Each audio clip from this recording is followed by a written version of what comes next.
So, a couple of days ago, I made a video talking about how many Super Smash Bros. Ultimate DLC fighters we could potentially get in Super Smash Bros. Ultimate. However, although I touched on the subject of fighters passes, I don't think I gave a clear enough answer as to how many I thought that we would be getting. So guys, in today's video, what we are going to be doing is we are going to be talking about how many fighters passes we are going to end up getting. Now, let me just say that it's possible that we could get up to 5, we could get 10, or maybe we just don't get another Fighters Pass. Maybe Sakurai and his team are just going to work on a couple more DLC characters, and they're not going to release them as a Fighter Pass, but just as individual characters. So, just keep in mind that this is all speculation, and it's just meant to be a fun little video for us to talk about the potential of it. So with that out of the way, guys, let's go ahead and talk about it. So, I'm sure everybody remembers exactly how they felt when the first Super Smash Bros. Ultimate Fighters Pass was revealed. It was basically like Christmas, because although we already had over 70 characters in Smash Ultimate, we were going to be getting even more. Now, this first Fighters Pass retailed for $24.99, and if you didn't want to buy the Fighters Pass and you just wanted to buy individual characters, you could do that as well, but the characters were about $5.99 a piece, meaning if you bought them without the Fighters Pass, it cost a total of about $30. Now, a lot of people absolutely loved the idea of the Fighters Pass because that just meant we were getting way more characters. Now, one of the most interesting thing about the first Fighters Pass is that Sakurai himself came forward and said, only purchase this Fighters Pass if you are confident in the characters that Nintendo and I will be choosing. Obviously, on this first Fighters Pass, we know for a fact that it was not Sakurai who chose all these characters, but instead it was Nintendo. Nintendo were the people who came forward and told Sakurai which characters to put in the game, and from there, the rest is history. So far as the time of this recording, we have already Joker, the hero from Dragon Quest, Banjo-Kazooie, and Terry Bogard all being officially revealed, with the 5th DLC fighter still being a mystery. Well, flash forward a little bit, and a lot of people were saying that these were all the DLC fighters we were going to be getting. However, I wasn't very convinced. I knew that they would be adding even more, and then in the past September Direct, which happened a couple of weeks ago, we got the official confirmation that we would be getting even more DLC fighters in Super Smash Bros. Ultimate. So now, are they just going to reveal new characters, or are they going to put them into another Fighters Pass? Well guys, the answer to that is a little tricky. Now, let me just start off by saying that yeah, it's entirely possible that Nintendo could just come to Sakurai and say, hey, like, we don't want you to work on Smash Ultimate DLC anymore, we want you to go ahead and start working on the next Smash Ultimate game, or maybe start working on a Kid Icarus game or a Kirby game or something like that, but I honestly can't see that happening. Think about it like this, guys. If you bought Super Smash Bros. Ultimate when it first launched, it was $60. Now, obviously, you can get them a little bit cheaper now. I think you can find Smash Ultimate for like $50 at Walmart, but let's just say for the sake of this argument that you paid $60 for Super Smash Bros. Ultimate. Now we get the announcement that a Fighter Pass is coming along, and this retails for $25. Now, during the original base roster, we had over 70 characters already, and we only had to pay $60 for over 70 characters, so that was a great deal. However, Sakurai is now adding in 5 new DLC fighters, and all of these characters cost $5 a piece, which means that we are paying almost half of the cost of Super Smash Bros. Ultimate in just DLC fighters, which is insanely crazy, but people of course are going to pay it because they love Smash Ultimate that much. Now, in terms of a second Fighters Pass, is Nintendo going to want Sakurai to make them? Absolutely 100% yes. Think about it like this, guys. So if you buy the first Fighters Pass, or if you've already purchased it, that's $25. If they make a second Fighters Pass and you purchase that, that's another $25, meaning that that's a total of $50, and with the game, that means that you've spent a total of $110. Then, if they make a third Fighters Pass and they decide to end it on that, let's just say, that means that if you bought all 3 Fighters Passes, you would have paid $75 for just these 3 Fighters Passes, which is more than the base game itself.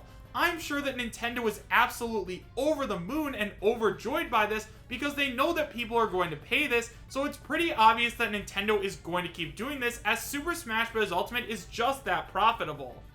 Now, whenever I talk about us getting multiple Fighters Passes or more DLC characters, a lot of people say for some reason, but Chris, the Super Smash Bros. For Wii U and 3DS games only got a total of 7 DLC fighters, so don't you think we're going to get it right around there? And guys, to that I say, let's go ahead and compare some sales numbers. So by the end of March 2019, the 3DS version has sold a total of 9.5 million copies worldwide, while the Wii U version sold 5.36 million copies online.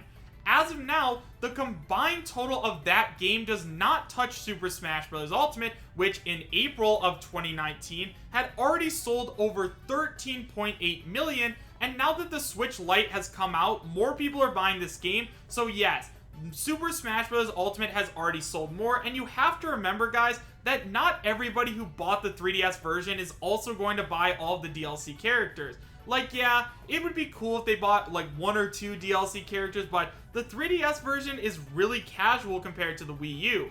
Now, the Wii U owners probably did buy a lot more of the characters just because it was a little bit more competitive, but on the 3DS, probably not. Now, that is just like a guess, so if they did all buy the DLC characters, I mean, that's pretty cool, but I know personally on the 3DS, I did not spend the money to get the DLC characters just because why would I do that if I already had my Wii U? At this point in time, Smash Ultimate has already almost come up on its first year anniversary, which is going to happen in about 2 months. And honestly, guys, it's already sold more than Smash 3DS and Wii U, so we know for a fact that this game is more popular, so it's probably going to get more support. Yes, I do understand that the Switch had like a way bigger install base, but it is important when you're looking at numbers like these. Speaking of the Nintendo Switch, we know for a fact that Nintendo wants to support this system for the next 7 to 10 years, which, I mean, that figure was released originally in 2017, so at the very least we do have another 4 years of the Nintendo Switch, and we know that Smash doesn't usually get released as soon as a console gets released, so obviously they have some wiggle room to work on this next game. So if we have 4 more years, are they really just going to abandon Super Smash Bros. Ultimate? No.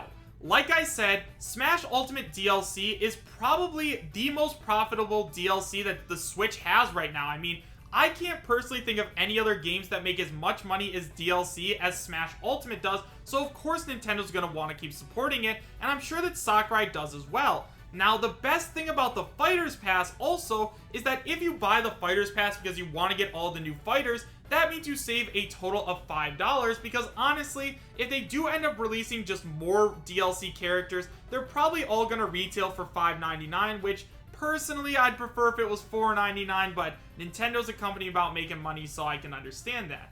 Also, guys, for some reason, a lot of people think that, like, Sakurai and his team are working themselves to the bone on each individual character. Guys, they produced Smash Ultimate in, like, 4 years, and that had over 70 different characters in it, and now they're just working on one at a time, so it really doesn't put that much strain on them.